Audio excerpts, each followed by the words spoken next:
नाज़रीन भलीकार चवंदासीं बुलेटिन जी बाक़ाइदा शुरुआत कंदासीं ख़बर सां। सिंध असेंबली जे स्पीकर आगा सिराज दुरानी चयो आहे त कंहिं बि अफ़गानी पठाण जी हिमायत न कई आहे।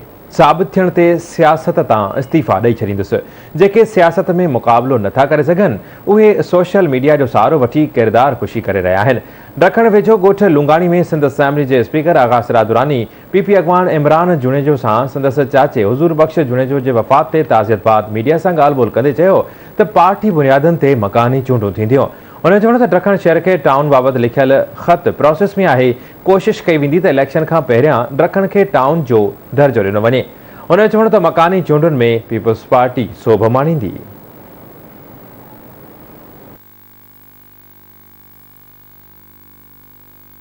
जेको माण्हू पाण कुझु न करे सघंदो आहे, पाण नाकारा हूंदो आहे, सो उहो सियासी मार न ॾेई सघंदो आहे, सियासत में घटि कोन करे सघंदो आहे। इहे सभु नसीबनि जूं ॻाल्हियूं आहिनि। अलाह साईं इज़त ॾींदो आहे ऐं हर माण्हू खे अलाह साईं अॻिते हलाईंदो आहे। असांजो यकीन उन ते आहे। इहे भली सोशल मीडिया ते जेको बि भौंके थो उहो पियो भौंके, जी हुन में हिमत आहे, जी पीउ जो पुटु आहे, केर बि आहे, मुंहिंजे साम्हूं अचे मां सां ॻाल्हाए डिबेट करे त मां हुनखे ॿुधायां त हुनजी हैसियत छा आहे, मुंहिंजी हैसियत कहिड़े अफ़गानी पठाण। हिकिड़ो अफ़गानी पठाण ॿुधायो इलीगली जेको हिते आहे, जंहिंजी मां हिमायत कई हुजे, मां रिज़ाइन करे हलियो वेंदुमि।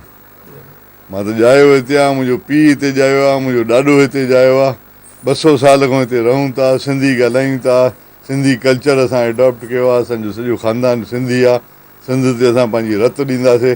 बाक़ी हाणे जेके नथा पुॼी सघनि उहे पोइ शोशा छॾे, ग़लति ॻाल्हियूं छॾे फेसबुक ते ई कनि था। फेसबुक ते था कनि न, साम्हूं हिमत वारो आहे, पीउ जो पुटु आहे त साम्हूं अचे। असांजी कोशिशि इहा आहे त इलेक्शन जेकी अञा ताईं ॿुधूं था, तव्हां पाण ॿुधो था लोकल बॉडीज़ जी, अञा ताईं का अहिड़ी अनाउंसमेंट थी कोन्हे।